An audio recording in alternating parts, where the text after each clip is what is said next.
Welcome to our very first Memories from the Kitchen. It's so cool to see. Hi, Rozzy. It's so good to see everybody here. And of course, Danny and Jessie have to be the first ones in the kitchen with us as we remember some incredible people in our lives who are no longer physically here with us, but who are with us in spirit and love all the time. And it's just amazing when you think about Jewish memory anyway, because it's such an integral part of who we are as a people, not only on an individual basis as we recall memories of our families from years past and celebrations that are so much richer because we remember the people in them and the things that we cooked in them. But we also have something that is called our collective memory. And our collective memory is woven in all of our liturgy and our rituals, and we are reminded of who we are as a people in every moment of every day, from the fact that in our Torah is 36 times we're to remember that we were slaves in Egypt, and on Passover we remember, on Shabbat we remember the same thing, and it has a purpose. It's to remind us about who we are and our Jewish identity, and also to compel us to be present for other people, to bring healing to the world, and to be that which we were the victims of, if you will, in our lives. And I think that there's so much wrapped up in memory. Memory can bring us joy and elation, and it also can bring us back to, remembering hard times that we may have had. And it's so deep. And there's something about memory too, if you think about it, or food, if you think about it, that food is one of those things that uses all of our senses. Right? It's our hearing, the cooking of the stoves and the clattering and the discussions that were had while we're cooking and while we're eating. But it's also the smell, and our taste buds are awakened by it, and everything is touching this moment of food. Food is it's something that's so deep within our souls, and I think we all can agree that we have these memories that are just so, nothing can wake us up, right? Like smelling something that brings us back, 20 years to when grandma did this and mom did this. And it's just really, it's warming. It brings meaning. And I think it is something that we all can share in common. So we thought it would be important as we come into this month of Elul, when we're reflecting on our year and how we can be better in the year ahead, to recall memories of past and how food has been such an integral part of who we are. So I wanted to ask Danielle Berrin and Jessi Berrin. It's so weird to be like introducing you formally, but I will take a second to introduce Danielle Berrin as a journalist and a writer. She used to be with a Jewish journal in Los Angeles and has been,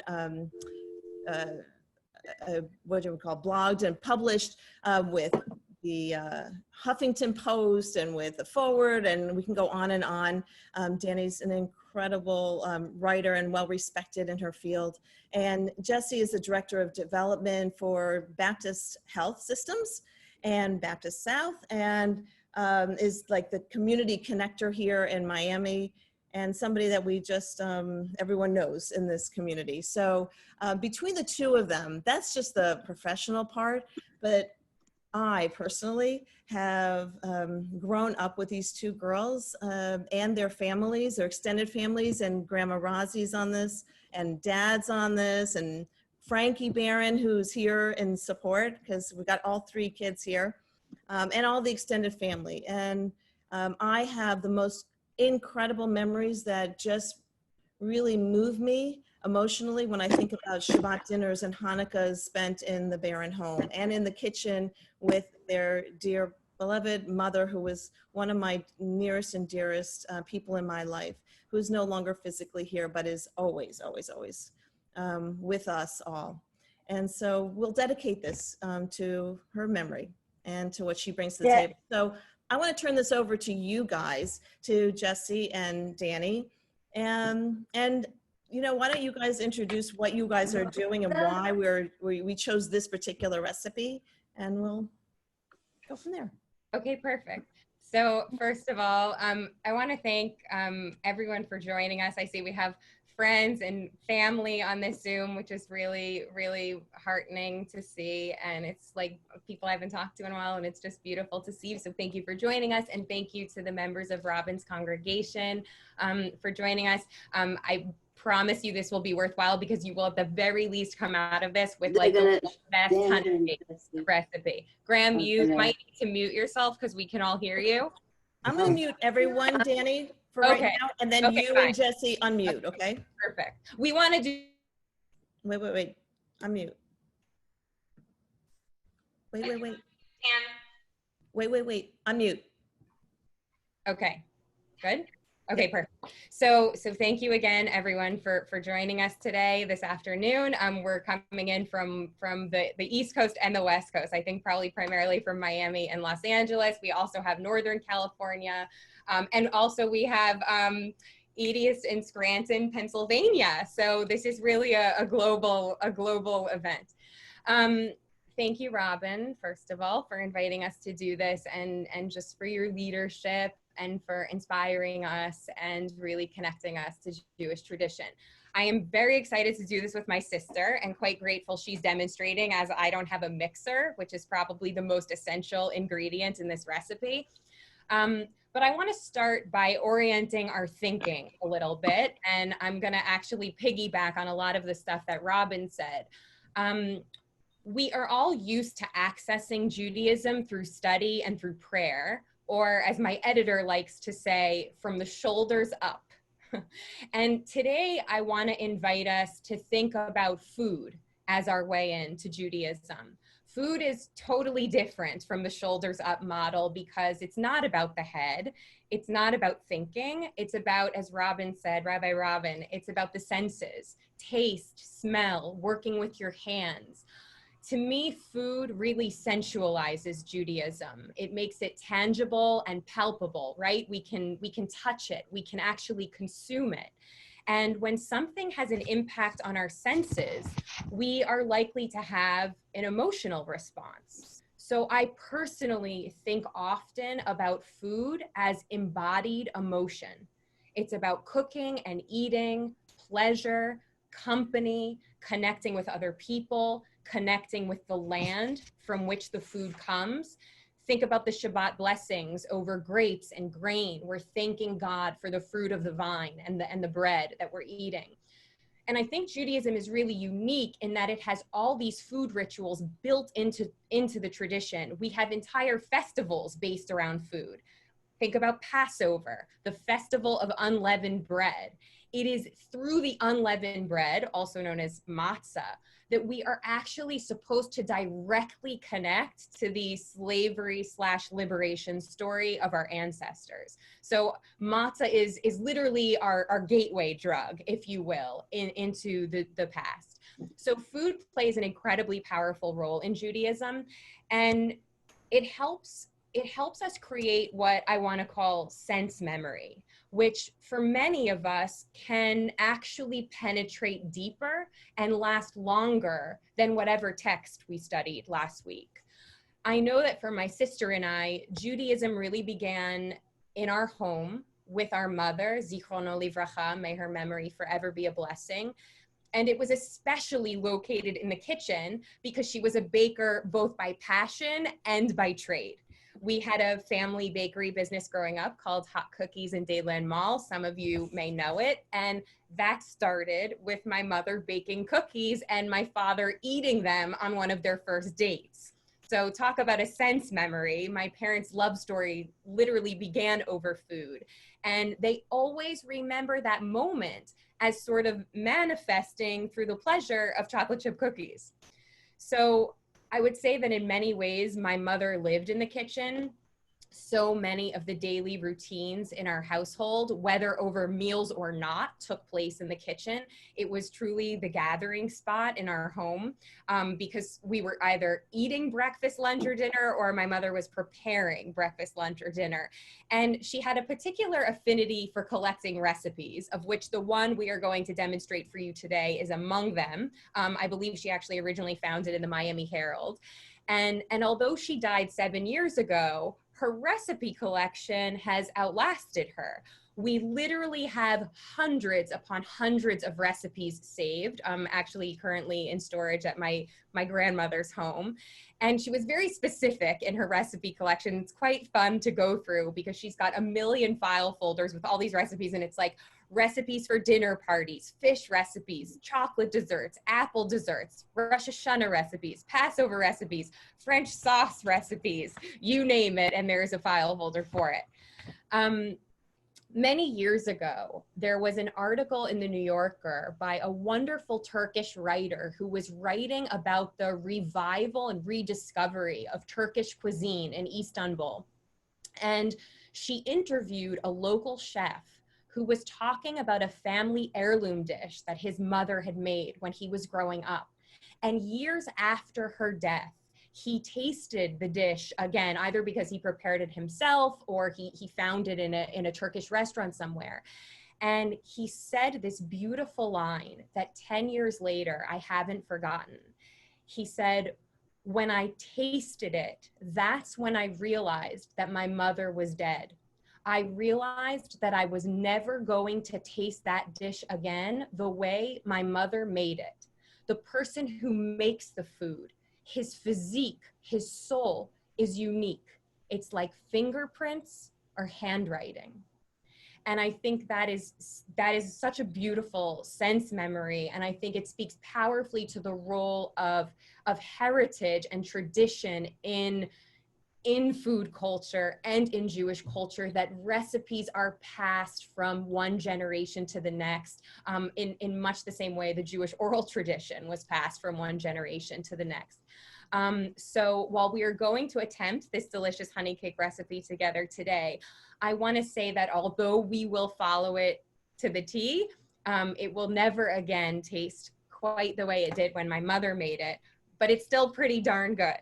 So with that, I'm going to let my sister begin. And then at some point, Robyn, I want us to chat together as we go along so we can kind of talk back and forth and maybe talk a little bit about our own sense memories of Judaism and food memories therein. So thank you again for joining us. And I'm tossing it over to my little sis. Good afternoon. Rabbi Barron. So beautifully said, Danielle and Rabbi Rob. Good afternoon. All right, are we ready to cook? Bake. So, Danny, can you share the recipe so people can get a sense of the ingredients and the steps? Yes, I will share the recipe in the chat in a moment. Fantastic.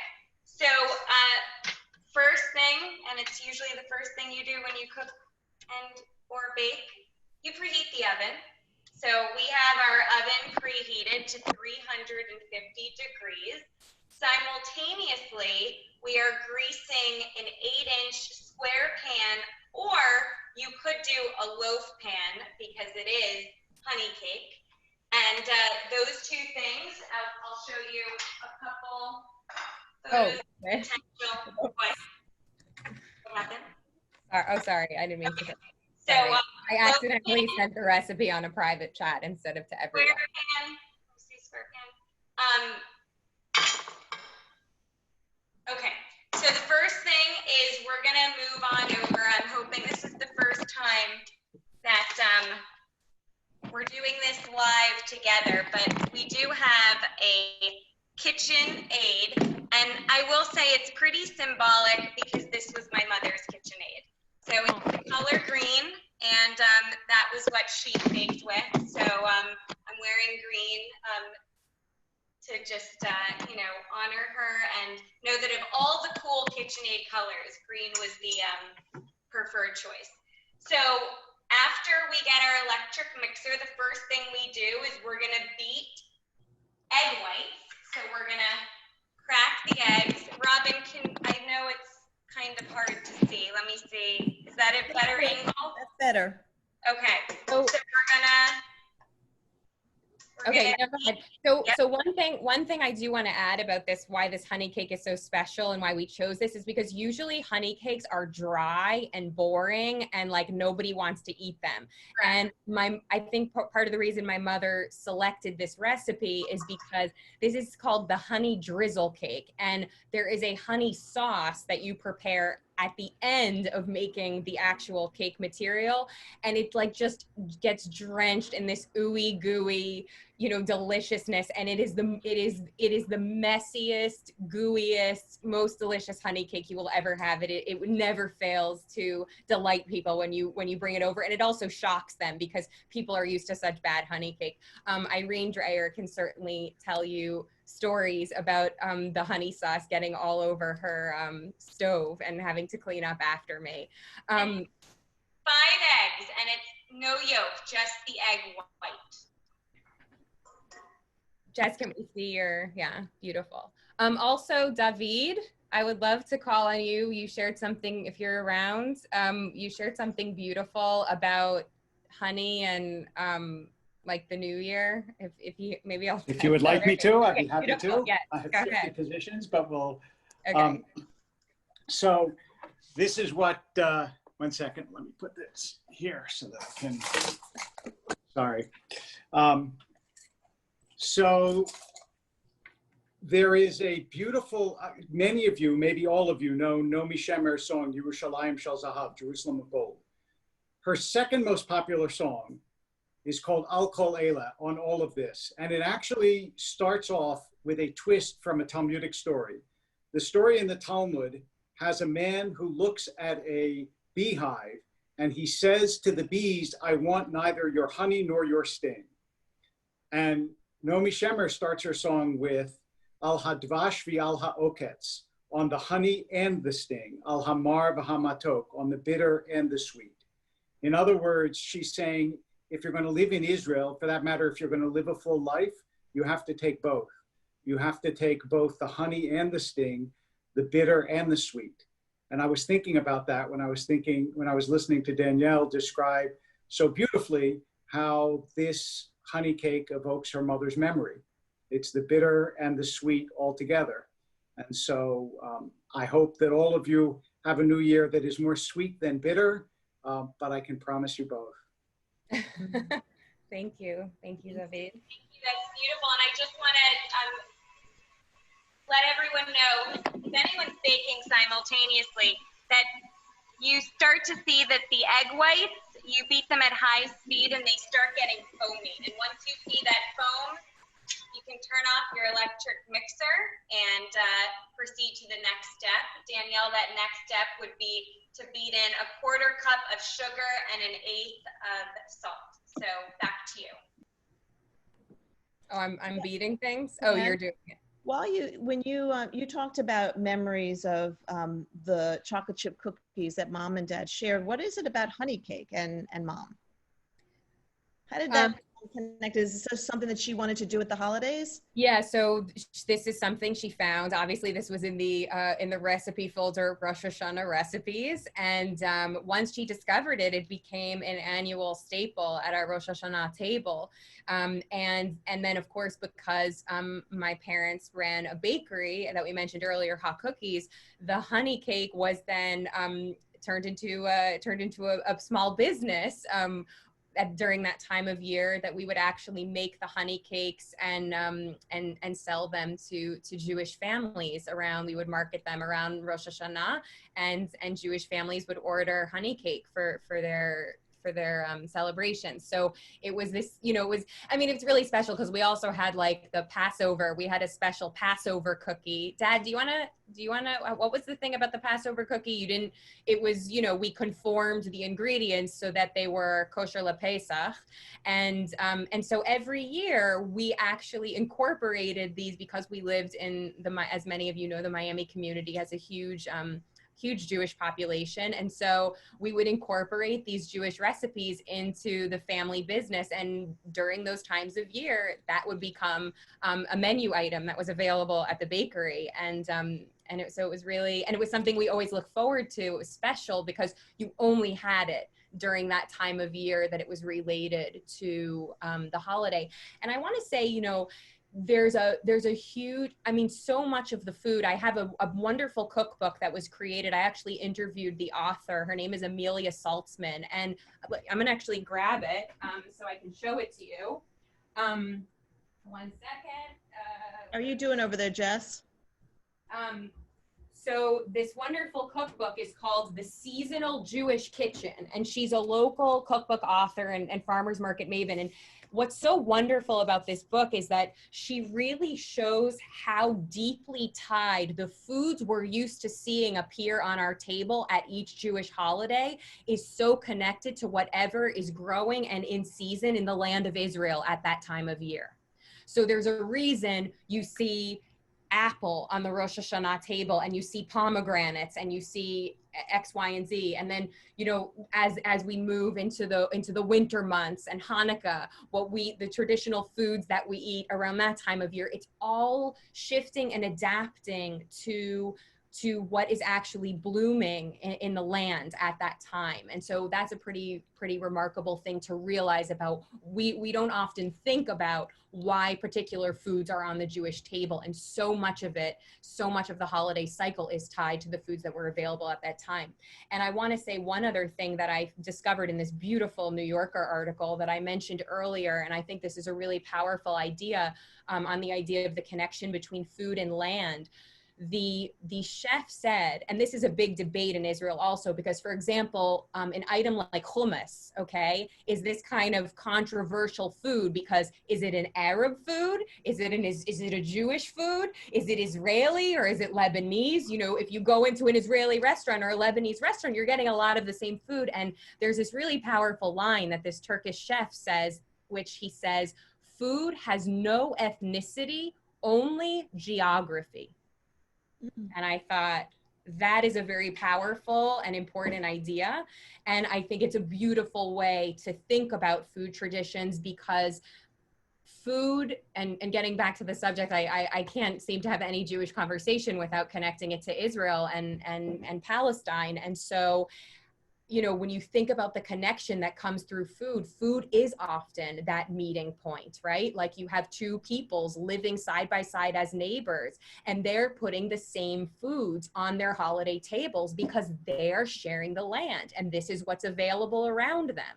And this then becomes a gateway in for community and connection and commonality. And I think that's another powerful food idea, that food really can be a bridge builder between cultures in a way that no other thing can.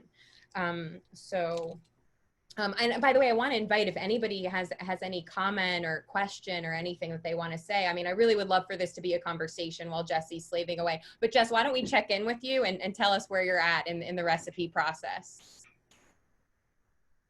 Thank you. So again, I'm on the egg yolk part now. We separated the yolk, and now in this next step, we're doing the egg yolks with half a cup of sugar and vanilla extract at high speed, and you want to watch it until it becomes thick and creamy.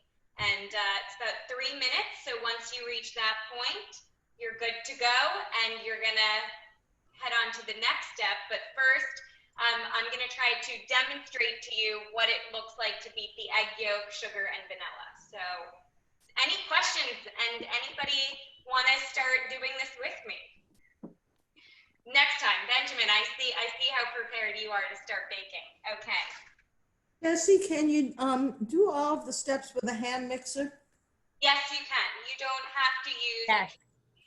A hand mixer works just as well, but you really want to make sure that when you do mix, that the egg gets foamy. That's when you know you're hitting the right step. So who asked that question? I did. Hi, Andrea. Yeah, so I made the joke at the beginning. I was grateful that my sister was doing this because she has a mixer. I don't, and I've made this many years in a row with a hand mixer. It's a little more rigorous of a process, but you can absolutely do it.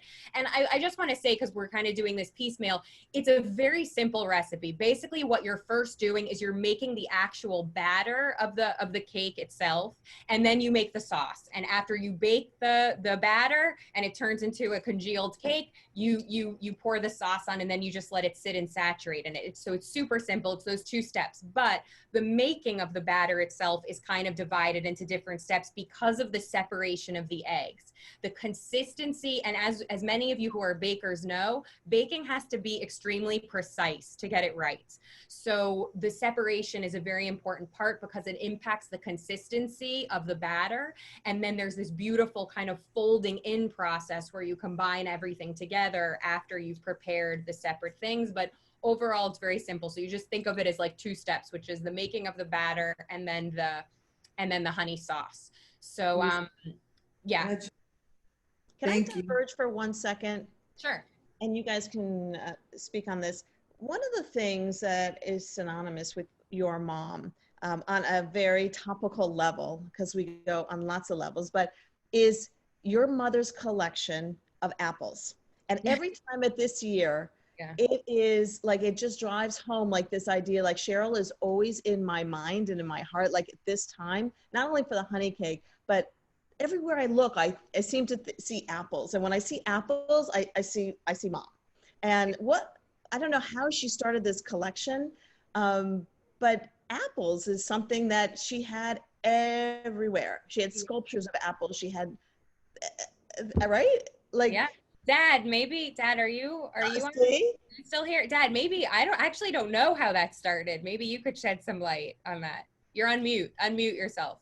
Or Robin, do you have to unmute him? No, he does. He has to do it. It started with, I bought her a La Leak apple for one of our early anniversary presents. And it just started to grow. We went to North Carolina, and just every time, then I got her a Steuben apple, and, all the famous apples she had too, even with the cheap ones, But one thing I want to just go back to the cake and all that. It was, the honey cake was the idea, the same way we had conceived the cookies for Passover was, at the time, if you wanted a cookie for Passover, you had to buy the Manischewitz, thing in the macaroons or the chocolate macaroons, and that was it. So we said, well, why can't we make cookies just like ours, but be able to have that experience without it, with it being. So we ended up Sheryl came up with this recipe where we used matzah meal and matzah meal cake flour instead of the flour, and it turned out that we would do platters for Passover that were big hits for years. So with the honey cake, it became famous because what it was, as Danny said, every honey cake was usually dry, and again, a packaged cake or something, or even when you got the bakery, it was dry. This one was known as, for people, if you didn't like honey cake, this was the honey cake to eat. This was the exception, and that's how people reacted to it, which was really nice. So I wanted to actually, thank you, Dad. Thank you for that. I thought while we have everyone here, I would love to hear from some of you. What's your earliest Jewish food memory, or your most prominent Jewish food memory? Think back to your parents' home, your grandparents' home, holiday with your own family. What for you stands out as your kind of most salient Jewish food memory? I'd love to hear from some of you. I'd like to share a memory. It's kind of a funny one, but it's a Jewish one. I was dating a non-Jewish boy in college, and my parents were really, really upset. And he was going to drive me home because we were really breaking up. We knew it was never going to work. And he was driving me home. I asked my parents if I could invite him for dinner. And they said, absolutely. I walk in the house on Friday night, which was not a ritual in my house. My mother lit candles. Mm-hmm. But there was my father with a yarmulke, a tallis, his candlesticks, challah, roast chicken, chicken soup. And when she offered it to him, in those days, he said, "I'm Catholic and I can't eat meat." So, I was like astonished. Could you picture my parents doing that? You knew my parents. So they thought it was like they wanted me to see the difference. Well, they didn't have to show me the difference. I knew in my heart what the difference was. Okay. But it was so interesting. They needed me to literally see that he didn't belong in our culture and didn't belong with our food. But I don't know, it was kind of hard. It was funny at the time, but it's not so funny, you know. Yeah. But it was a wonderful experience about who they were. Food was very important in our house with our grandmother. I don't know if you remember, and my mother. Food and Jewish food was so important. And you know what you said before. I'm gonna make this really short. You're right about who makes it. I can never reproduce a recipe, even though I watched my mother do it. And I know how she did it. It just doesn't taste the same. There's no way. And that's all I have to say. Thank you so much for doing this. I just want a list of the rest of the ingredients. If you could share that. The chat. Look in the chat. We put a link to the recipe. Okay, thank you for sharing and inviting me.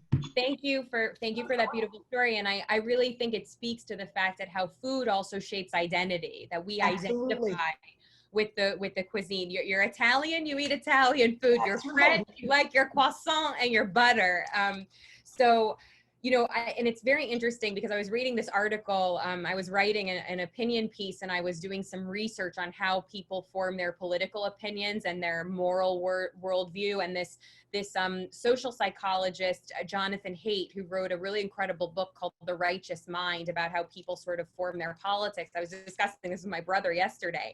And one of the examples he uses about how people form their moral opinions is that it really starts with, he compared it to like food, that, something is presented to you, okay, and you either like it. If it tastes good, you keep it. If you don't like it, you discard it, and you're looking for a new flavor. You're looking for a new taste. So he literally talked about that as a comparison to show like how it, so there's so much of an identity issue also that comes through with our food. It tells us who we are, and it also tells the world who we are. And if you think about immigrant families that come to the country for the first time, what do they, a lot of the time they set up a food shop. Here's my traditions, here's my culture, the Thai restaurant, the Vietnamese restaurants, the Lebanese restaurant, etc. Jeb, where are you at? Let's check in with you. Thank you. So we are moving on. We are taking a large bowl, and we are now going to combine the pecans. So basically, I would recommend you get chopped pecans at your local supermarket. And then thank goodness for the invention of a food processor. I think it was a gift from my dad many years ago. I'm able to easily grind and chop both pecans and vanilla wafers. So again, you take a large bowl, and I'm gonna combine pecans and vanilla wafers, and we're talking 1.5 cups of each. I believe the recipe is there, and you can find vanilla wafers also at your local grocery. I think Keebler is the brand to buy.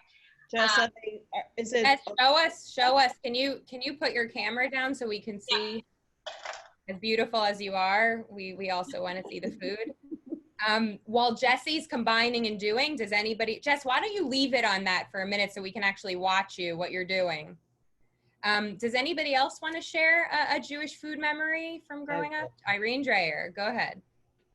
Well, we were the kind of family at breakfast, we would discuss what we're doing for lunch. And at lunch, we would discuss what we're doing for dinner. To the point when I was home visiting from California, it was probably, my mother got up very early, 5 o'clock in the morning, 4 o'clock.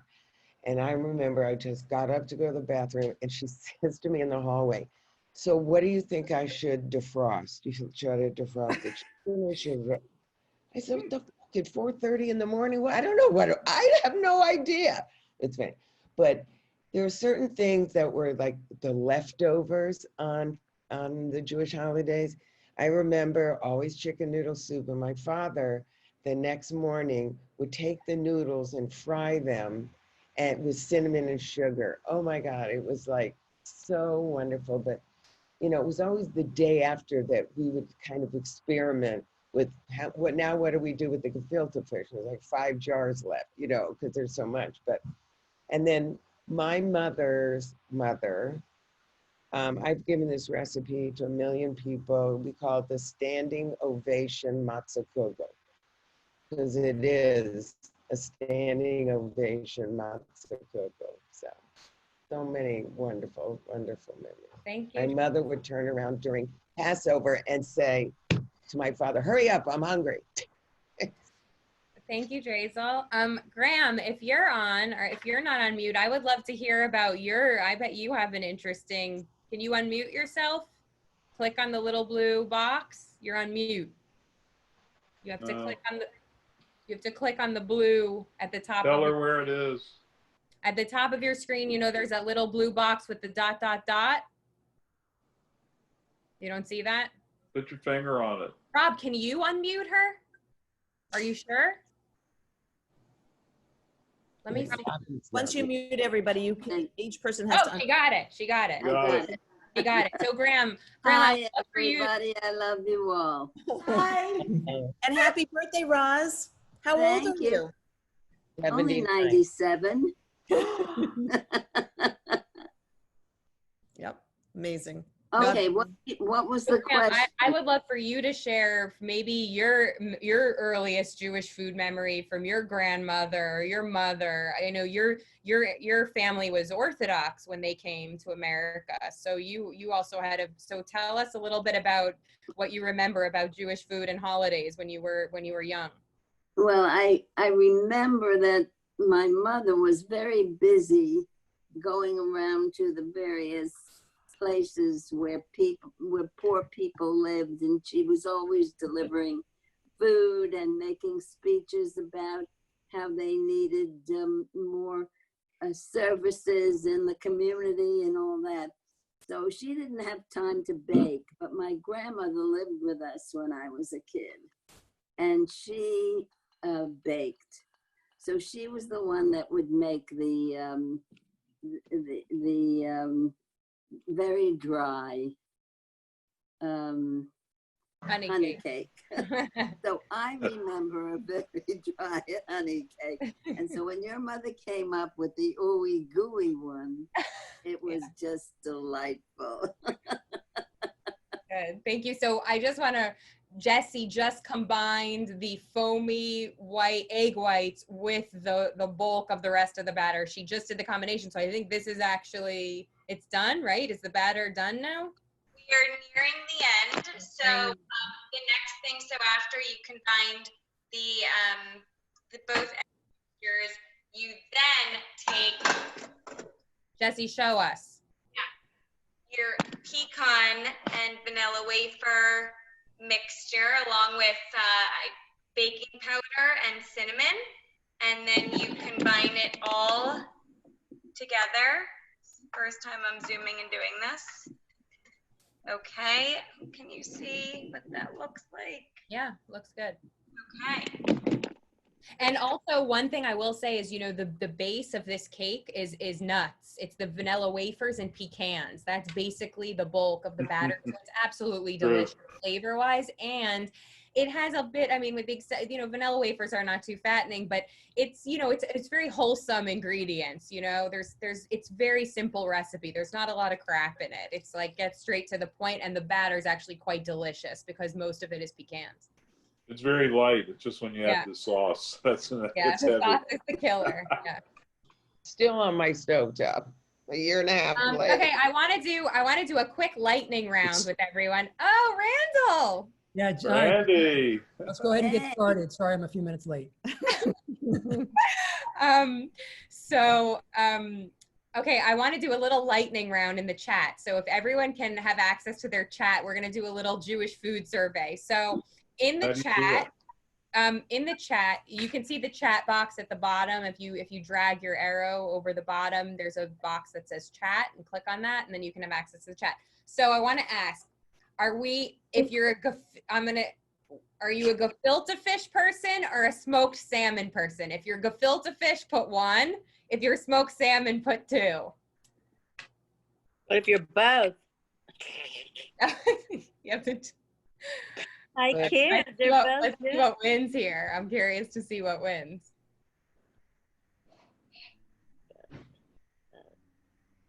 Okay, let's see. We have, oh wow, I gotta okay, so we have, 1 and 2. We have 1, 2, 3, 1, 2, 3, 1, 4, 5. Whenever it looks like smoked salmon won, and then we have a both from Betty Spector and Grandma, and also Carol. So okay, okay. How about this one? Okay, challah or rye bread? 1 for challah, 2 for rye bread.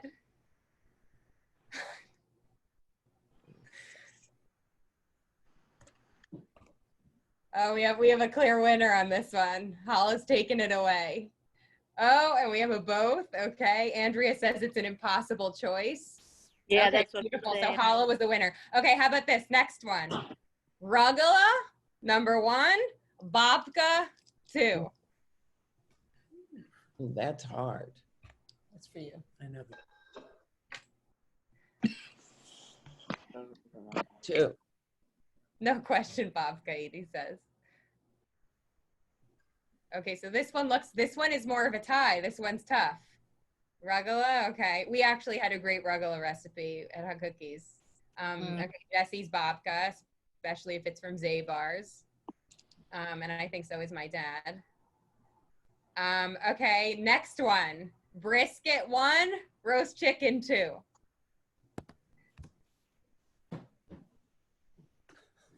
Veggie.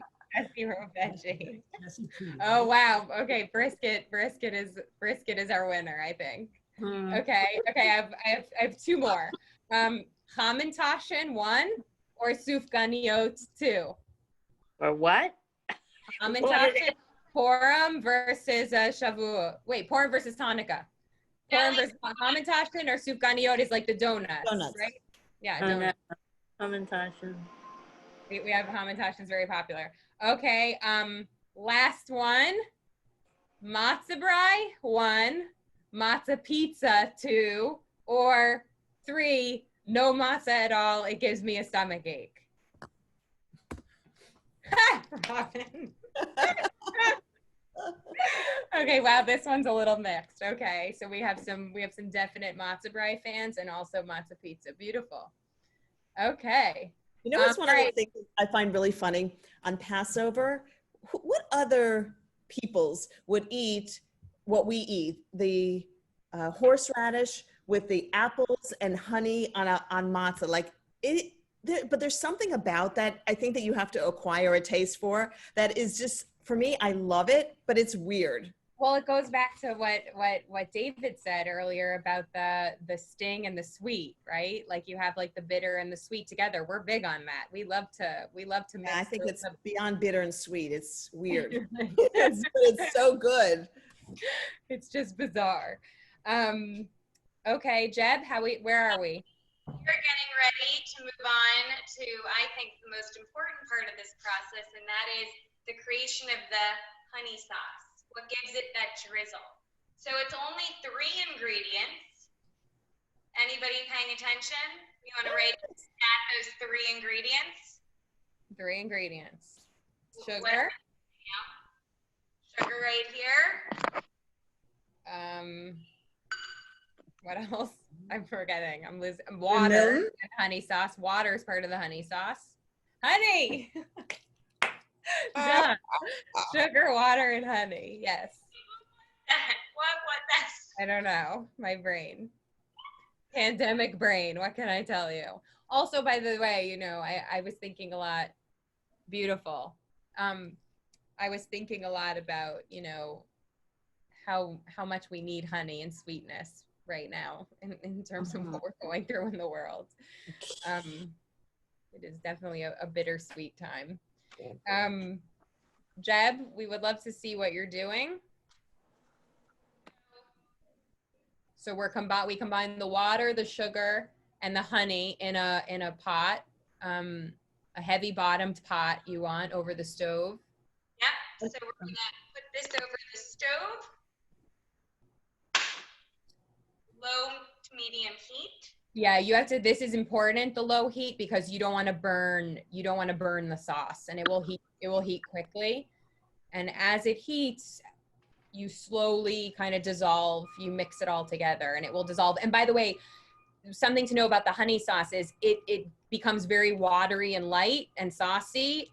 But if you leave it sitting, the sugar starts to congeal again, and it kind of separates all over again. So if you're making the sauce like now, and then you put the honey cake in to bake it, and then you go to do the sauce later, you're gonna have to heat it up again slowly and mix it so that it gets back to that more watery consistency.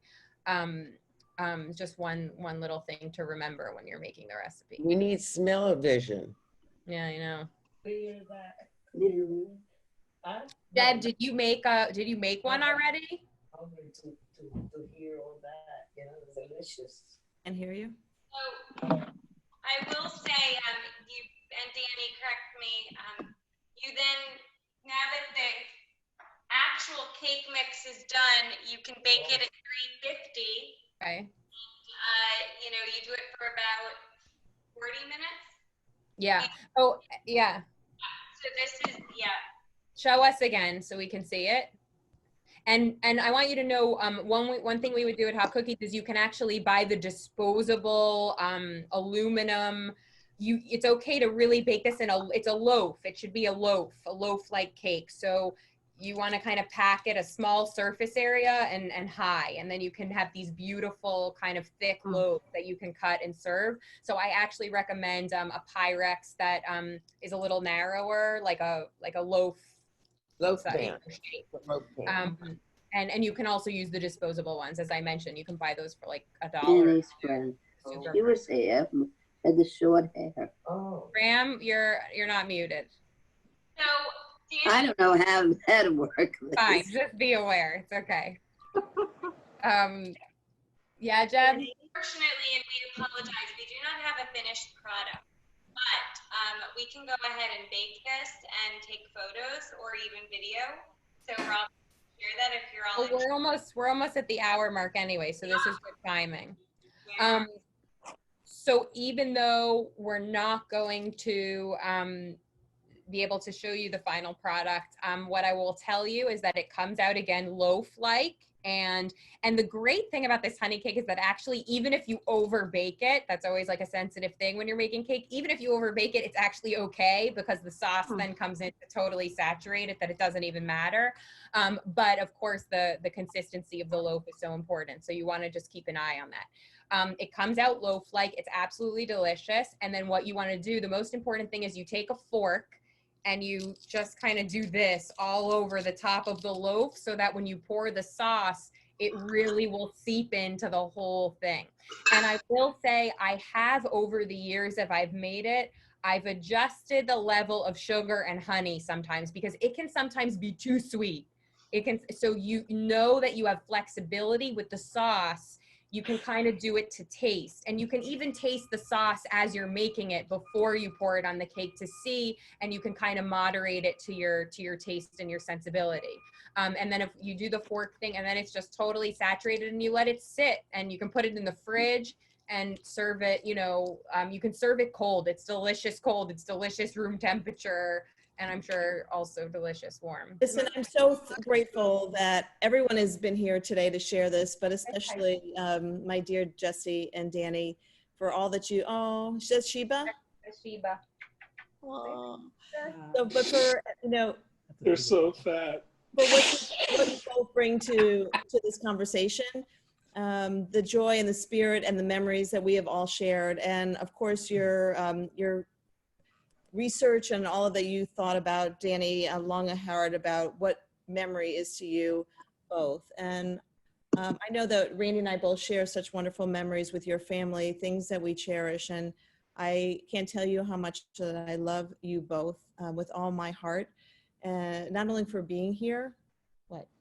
I was just going to say something after you're done. They're beautiful inside and out, and they reflect their mother in ways, immeasurable ways, on so many levels. And I have wonderful memories too of Mom. And thank you so much for being here. I hope and pray that in this new year that we all share more sweetness than bitter, and that we can go from this moment sharing and creating more Jewish memories that we can cherish and hold on to throughout the years, and to pass on to our children and to our loved ones and our friends that we surround ourselves with, so that they'll remember those memories that we are initiating and creating ourselves. And I love you. That's so nice.